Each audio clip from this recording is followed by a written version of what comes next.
Assalamualaikum warahmatullahi wabarakatuh. Anak-anak, bertemu lagi bersama saya Bapak Adi Sanjoyo.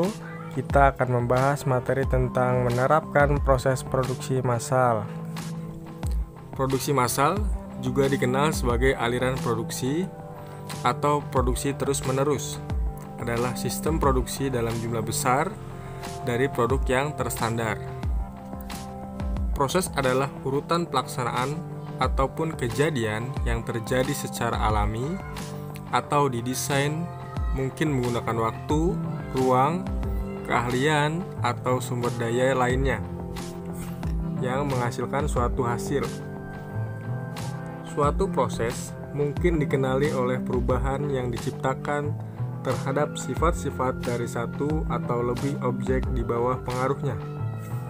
Produksi adalah suatu kegiatan yang dikerjakan untuk menambah nilai guna suatu benda atau menciptakan benda baru sehingga lebih bermanfaat dalam memenuhi kebutuhan. Kegiatan menambah daya guna sebuah benda tanpa mengubah bentuknya dinamakan produksi jasa. Sedangkan kegiatan menambah daya guna sebuah benda dengan mengubah sifat dan bentuknya dinamakan produksi barang. Selanjutnya, tahapan proses produksi. Yang pertama, routing merupakan proses menetapkan dan menentukan urutan kegiatan proses produksi. Yang kedua, scheduling merupakan proses menetapkan dan menentukan jadwal. Yang ketiga, dispatching merupakan proses menetapkan dan menentukan proses pemberian perintah. Yang keempat, follow up merupakan proses mendorong terkoordinasinya perencanaan proses produksi. Selanjutnya, tujuan proses produksi. Yang pertama, sarana kelangsungan suatu perusahaan. Yang kedua, kegiatan meningkatkan tambahan nilai atau value product. Yang ketiga, meningkatkan kemakmuran. Yang keempat, meraih keuntungan.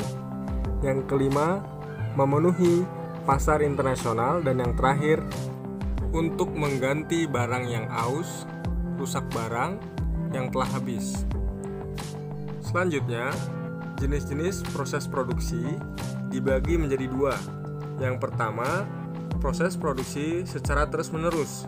Yang kedua, proses produksi secara terputus-putus. Ya, selanjutnya, jenis-jenis aliran proses produksi. Pada dasarnya, aliran proses produksi dapat dibedakan menjadi tiga jenis, yaitu job production, batch production, dan flow production. Kita akan bahas yang pertama adalah job production.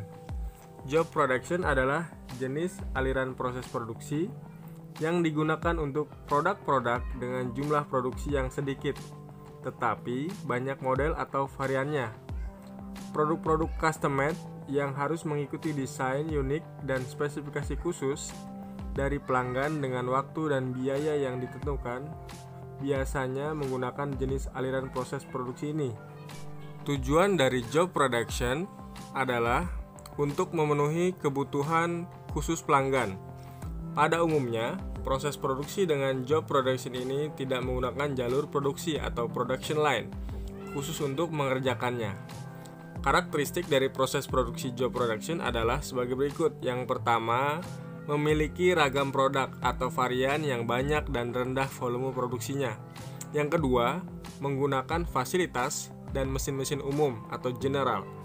Yang ketiga, tenaga kerja yang sangat terampil dan yang dapat menerima tantangan pekerjaan atas keunikan produk yang dikerjakannya. Yang keempat, memerlukan persediaan bahan dan peralatan yang banyak. Yang kelima, memerlukan perencanaan yang sangat terperinci terhadap setiap permintaan dan kebutuhan. Contoh produk-produk yang menggunakan sistem job production diantaranya seperti percetakan yang menerima desain poster-poster tertentu dengan jumlah yang terbatas, pabrik fabrikasi yang menerima pesanan pembuatan peralatan dengan desain khusus, pabrik pakaian yang membuat seragam dengan desain dan jumlah yang ditentukan. Yang kedua, jenis aliran batch production. Batch production adalah sistem produksi yang termasuk repetitive production atau produksi berulang yang berada di antara sistem produksi, job production, dan flow production.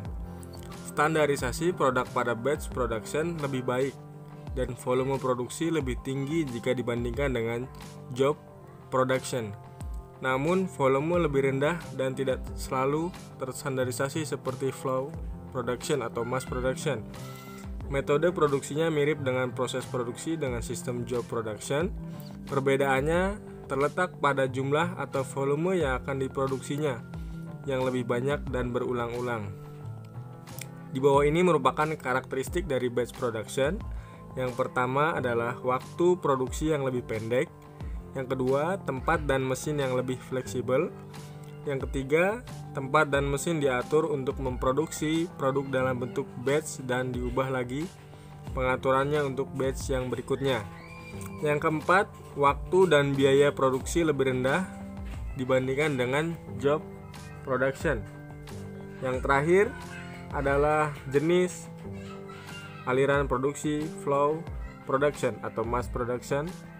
Flow production adalah jenis proses produksi yang digunakan untuk produk-produk yang dirakit atau diproduksi dalam jumlah banyak dan berturut-turut atau continue.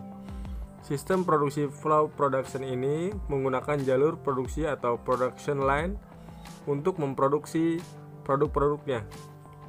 Semua produk diproduksi dengan standar dan proses yang sama. Flow production ini sering disebut juga dengan mass production atau produksi massal. Karakteristik dari flow production adalah sebagai berikut. Yang pertama, memiliki standarisasi produk dan urutan proses. Yang kedua, menggunakan mesin dan peralatan kerja khusus yang memiliki kapasitas produksi dan tingkat output yang lebih tinggi. Yang ketiga, volume produksi yang tinggi. Yang keempat, siklus produksi yang lebih pendek. Yang kelima, perencanaan dan pengendalian produksi lebih mudah dilakukan. Yang keenam, penanganan material dapat dilakukan secara otomatis.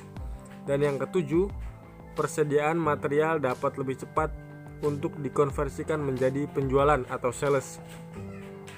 Contoh-contoh produk-produk yang menggunakan flow production diantaranya seperti pada produksi pakaian jadi ataupun pada produk elektronik komersil seperti televisi, smartphone, DVD player atau laptop. Sekian materi tentang proses produksi massal.